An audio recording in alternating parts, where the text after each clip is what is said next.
વૃદ્ધાશ્રમ.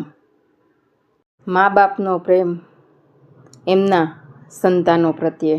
જ્યારે દીકરા દીકરીઓ રોટલી નહોતા ખાતા ને, ત્યારે મા બાપ રડતા હતા અને કહેતા હતા કે દીકરા ખાઈ લે રોટલી. રોટલી ખાઈશ નહીં તો મજબૂત કઈ રીતે થાઈશ. જે પ્રેમથી મા બાપ ખવડાવતા ને, આજે એ મા બાપ જ આપણાથી ડરે કે મારાથી મારા દીકરા દીકરીઓને કાંઈ કહેવાઈ જશે તો ક્યાંક મને રોટલા આપવાનું તો બંધ નહીં કરી દે ને. ઘણાય મા બાપની એવી મૂંઝવણ, જે અંદરને અંદર ડરે છે, અંદરને અંદર મરે છે. જીવે તો છે કહેવા માટે ખાલી. જો દીકરાઓને મારાથી કંઈ કહેવાઈ ગયું અને અમને રોટલા આપવાનું બંધ કરી દીધું કે ઘર છોડવા મજબૂર કરી દીધું તો અમે શું કરશું? શું હું મરી જાઉં કે પછી રોડે ભટકું કે પેટમાં કંઈક નાખવા માટે ભીખ માગું લોકો પાસે? શું કરું હું?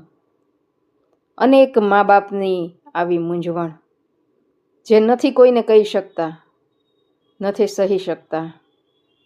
છેલ્લો વિચાર, હું શું કરીશ? પછી થઈ વૃદ્ધાશ્રમની સ્થાપના, જ્યાં અનેક મા બાપના વધતી ઉંમરની લાકડી બનતું, સહારો બનતું વૃદ્ધાશ્રમ. પછી વડીલો વૃદ્ધાશ્રમમાં રહેવા આવવા માંડ્યા, જ્યાં તેમને એવા દીકરા દીકરીઓનો પ્રેમ મળવા માંડ્યો જેને એણે જન્મ નથી આપ્યો. છતાં પણ આજે એ દીકરા દીકરીઓ એની ગટપણની વધતી ઉંમરની લાકડી બની છે. આજે અમને ઋણ ચૂકવવાનો અવસર મળ્યો છે. ઘણાય વર્ષોથી અમે અલગ અલગ નાભીમાં અમે જન્મ લેતા હતા. ખબર નહીં કયા કયા અવતારમાં અમે જન્મ લીધો છે. જ્યારે આજે ઈશ્વરે અમને સરસ મોકો આપ્યો છે વૃદ્ધાશ્રમ ચાલુ કરવાનો. વૃદ્ધાશ્રમમાં એવા મા બાપને રાખવાનો જેનો કોઈ સહારો નથી.